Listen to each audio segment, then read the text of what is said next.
a federal judge who will decide the sentencing of former Trump campaign chairman Paul Manafort has decided that Paul Manafort lied to Special Prosecutor Robert Mueller's team while he was supposed to be cooperating with them. That means that Judge Amy Berman Jackson can now weigh those lies when considering the sentence she will impose on Paul Manafort. Judge Jackson says that the Special Prosecutor's Office has proved 3 of the 5 instances of Paul Manafort lying to them that they brought to the judge's attention for sentencing. This could significantly increase Paul Manafort's sentence. Judge Jackson ruled that Paul Manafort lied to prosecutors about a $125,000 payment that Paul Manafort disguised as a loan. The prosecutors say, and the judge says, that that payment was material to the investigation. The judge ruled that Paul Manafort also intentionally made false statements about another federal investigation being conducted by the Justice Department. We don't really know what that is. The judge's ruling gave no indication what that part of the ruling was about or who is in charge of that investigation. Judge Jackson also said that Paul Manafort lied to the Special Prosecutor's Office, the FBI, and the grand jury involving his interactions and communications with Konstantin Kilimnik, a business associate with ties to Russian intelligence. This includes one meeting in particular that one of Mueller's prosecutors says goes to the heart of what the special counsel's office is investigating. The Washington Post reports that that meeting came at a critical time in the 2016 presidential campaign and is a possible fulcrum to proving the Trump campaign engaged in a conspiracy with Russia. As we learned earlier this week, that meeting occurred on August 2nd, 2016. Meeting between Paul Manafort and Kilimnik. It happened in a private cigar room called the Grand Havana Room, which is actually located in Jared Kushner's building on 666 Fifth Avenue in Manhattan, and that is very close to Trump Tower. They were joined in that meeting by the deputy campaign manager and Manafort associate Rick Gates. The Washington Post reports that, according to a hearing last week, one subject the men discussed was a proposed resolution to the conflict over Ukraine. The judge also appeared to allude to another possible interaction at the Havana Room, gathering a handoff by Manafort of internal polling data from Trump's presidential campaign to his Russian associate. The meeting appears to have been so clandestine that it, quote, ended with the 3 men leaving through separate doors. Paul Manafort, Rick Gates, and Konstantin Kilimnik have all been charged in Mueller's Russia investigation. Rick Gates is still cooperating with those prosecutors and the Special Prosecutor's Office. This is when we need a team of legal experts to interpret our breaking news, and we have a couple of great ones. They are both former prosecutors. Cynthia Alksny has been a local assistant district attorney in New York City, and she has worked as a federal prosecutor and has the invaluable experience for us of having worked with Robert Mueller in the Justice Department. Eric Swalwell is also a former local prosecutor. He was a deputy district attorney in California, and he is now a congressman representing California's 15th congressional district, and he is a member of both the House Judiciary Committee and the House Intelligence Committee, which makes him one of the real MVPs that we can have discussing these subjects. And Congressman Swalwell, I want to start with you. First of all, let me just do a quick parenthesis about this breaking news tonight from the Judiciary Committee, where Chairman Jerry Nadler is asking Matthew Whitaker to return to the Judiciary Committee to amplify or expand on some testimony that apparently he and possibly you are not satisfied with. Lawrence, good evening. We believe that his testimony was disrespectful last week. It was dismissive and possibly dishonest. And he invoked a number of privileges to avoid our questions about how he got the job, why he didn't recuse himself in light of his prior statements about the Mueller investigation, and why he said publicly that the investigation has neared completion, despite also acknowledging that Bob Mueller would not share that belief. So we're going to get him back, and we're going to press him on these issues. But I just want to say quickly, Lawrence, there was some positive news out of the Judiciary Committee. I just came from the committee. We voted on the eve of Parkland's one-year mark to have background checks. That's going to the full floor for a vote very soon. So it's the first time in recent memory that a tragedy like Parkland within 1 year has seen actual action to reduce gun violence. Congressman, my own memory is that the last time the committee acted on that was in the crime bill of 1990 that was moving in 1993 and passed in 1994. That's how long it's been. Let's just pause on that too while you're here.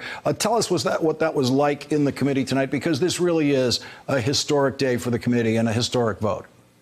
Oh, well, it was also an emotional vote because you had so many Moms Demand Action activists in the room. Two of my colleagues, Lucy McBeth and also Debbie Murkosal-Powell. Lucy lost her son to gun violence, and Debbie lost her father to gun violence. So for them to cast that vote, to have background checks meant a lot. And Ted Deutsch, who represents Parkland, was able to cast that vote. And as soon as it was passed, I called Cameron Kasky, who I took to the State of the Union. He was the young man from Parkland who stood up to Marco Rubio and asked if he would refuse to take NRA money. And Lawrence, you'll love this. He's still a kid. He's 18 years old.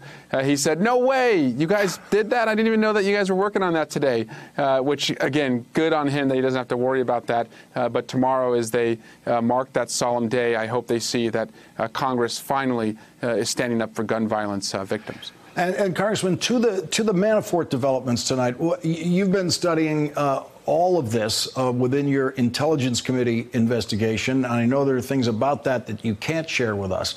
But what is your reaction to the judge's finding now in her sentencing procedure that Paul Manafort has been lying to the federal prosecutors, just as the prosecutors insisted to the judge that he was? Well, it's so obvious from what is publicly available that he was not truthful. And Lawrence, I think what he does next will be most telling. If he's willing to remain uncooperative and not, finally come clean, I think you can conclude that what he is seeking to protect is such a deep secret that revealing it would put himself, his family, and the person he wants to protect, also Donald Trump, at risk. And so we must assume that it is something substantive in the Russia investigation, and perhaps he thinks that his only way to save his neck now is a presidential pardon. And so I think this is something, as Andrew Weissman described, is at the heart of the Russia investigation. It's also information that occurred during the peak time of Trump-Russia communications. This is right after Trump Tower meeting in June, the Republican convention in July, when Manafort was allegedly involved in taking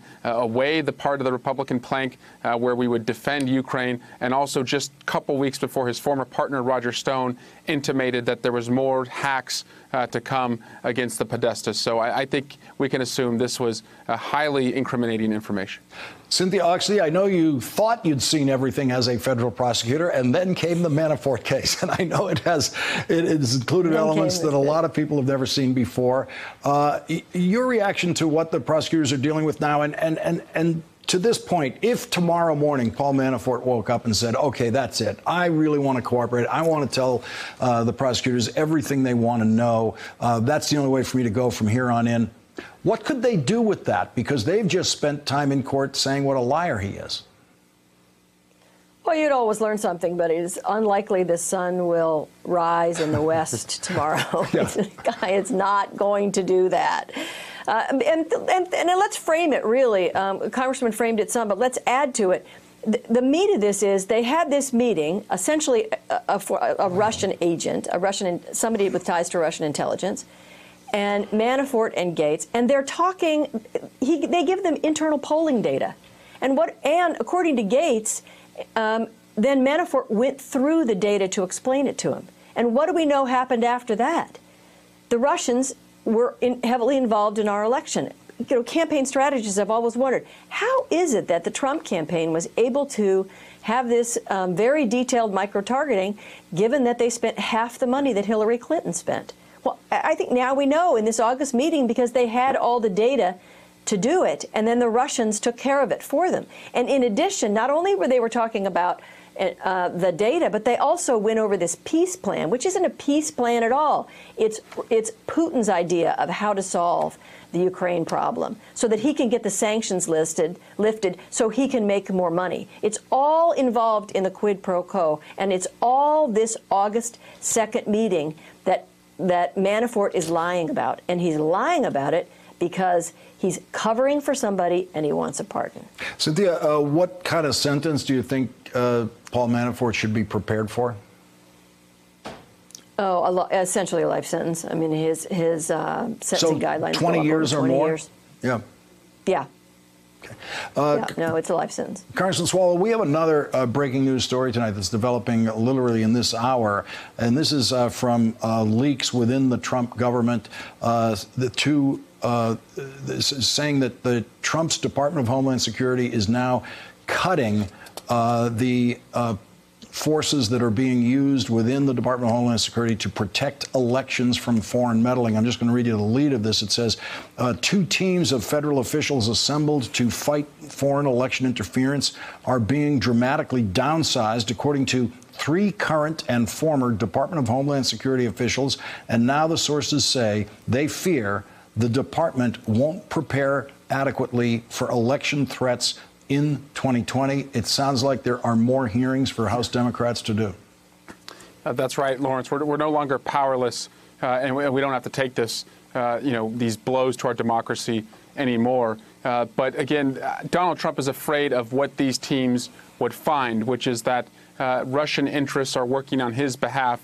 And if he has any chance at all in winning in 2020, they're going to have to work overtime because the American people are no longer on his side. But this is in line with what the Republicans did just a year ago when they took over $300 million that was slated for election funding security for the states, and they zeroed it out. And so the threat is no less to the United States from Russia. We know that former Secretary of Defense Mattis said that they interfered not only in 2016, but also in the 2018 midterm elections. And so we must assume that they're going to turn it up for 2020. But, Lawrence, I'm not, as panicked as I would have been if we hadn't won the majority. We're going to insist that this funding will be there and that our ballot box is secure come 2020.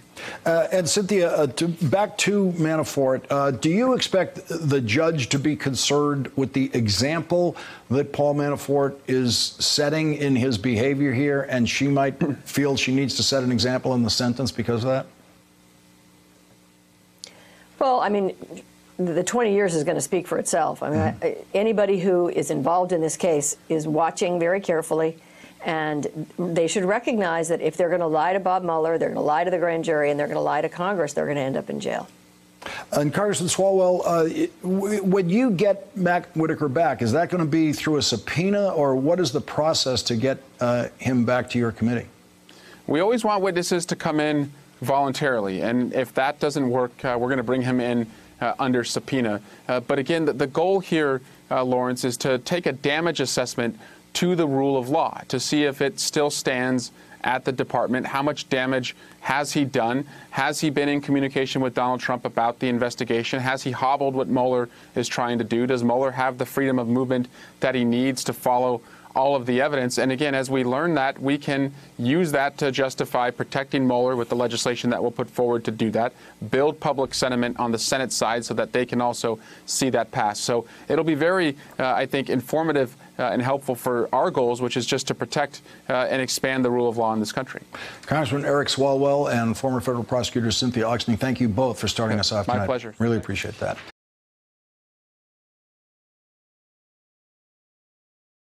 Thanks for checking out our YouTube channel. Subscribe by clicking on the button below for more from The Last Word and the rest of MSNBC.